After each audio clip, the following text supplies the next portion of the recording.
Man, I want to tell y'all something, man. Man, I'm not gonna let these material things get in my way, y'all. I'm trying to get somewhere. Well, good morning. I wish I could be there with you guys to share a little bit about what New Orleans was like when we were down there. But as of right now, I'm actually probably either sleeping in a motel or at Matt Bear's place sleeping, because I just got in from a flight from Georgia. I was with my brother and sister-in-law and my nephew Seth, just visiting for a little while. And I gotta say, I really missed the heat. It was great. I hear you guys are having some 60-degree weather, which I really don't care to come back to, but I'll be back soon enough. But I did want to share a little bit about what New Orleans was like when we were down there. First of all, when you're traveling to New Orleans and you're going with Randy Dahl, you're not only traveling with the man, you're traveling with the legend. And you ask anybody in Urban Impact about Randy Dahl, they knew who Randy Dahl is, and they know who Robin Dahl is. Those people, Randy, Robin, they're legends down there. And their ministry shows. Urban Impact was it was a great week. I'm still trying to understand a little bit about what God was trying to show me there. And I've seen groups come and go with these with missions trips, and you see the chants, and you see the music, and you don't really understand, and you probably won't understand until you go down there. I showed my parents a video once that the Urban Impact made for us while we were down there with all the chants, and they looked at me with just like, what in the world is going on? And you probably won't understand that. But those chants are one of the only ways that they actually get to minister to the kids and to preach the gospel. In that culture, chants and raps and lyrics are very big. And so we're ministering to them in a way that they're normal to. And they might not even realize it, but those chants stick with you. Those chants include the gospel, and they stick with the kids throughout the entire week. And they've learned them for the entire life. I still have some in my head I can't get out. Click, click, or G-O-O-D-J-O-B, good job, good job. A lot of good ones in there. But one of the biggest things for the week was they asked me to lead worship a little bit, and I got to lead just a little bit. I taught the kids about 3 or 4 songs, and that was very, very neat to see the kids, after only 3 or 4 days singing the songs. They had a blast with them, and that meant a lot to me, just to be able to see them, that they remembered the songs and they were singing them. Even when we were off worship time, they'd come up to me and start singing songs. That was a big part. And then I got to go down to the 9th Ward, and that was an interesting time. I saw basically a ghost town. There's about 9 or 10 individuals there that I could actually see. But when I was down there, it was windy and it was actually raining a little bit, and it was just an eerie sense of, just a glimpse of what was going on there on that day that Katrina happened. And I asked an old man who was living down there what they needed most, and they needed us to realize that they're not out of the water yet.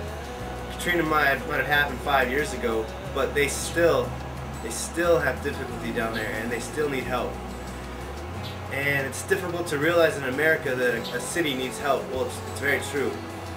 Some of the houses there are utterly shambles and should be torn down, but people don't have the money for that. And I don't know exactly the best way. Is just funneling in money the best way to do it? I don't know. But people's lives were changed down there when it happened. And Urban Impact's ministry, which is the group that we went under when we were down there, is doing a great job, phenomenal job. And as many times as I can ever go, I will go support this ministry. It was an absolutely great time. I'm still trying to process what God taught me down there.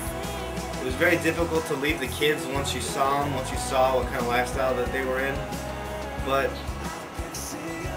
I believe that God showed us a little bit more. They ministered into our lives more than what we ministered into them. Really works on your heart for the lost. And just, you don't have to go to a third world country to see people in need. These kids don't have anything. They don't have fathers sometimes, and they don't have mothers. And it's not right.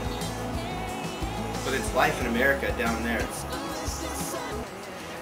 It might seem like it's a different country, but it's America, and it's our country. And we need to be responsible for our own country and for ministering to those lost here. With that in mind, I would encourage you to support Randy and Robin as they continue to desire to go down there. Support them through prayer, support them financially. In any way that they need, we as a church need to be there for them, support them.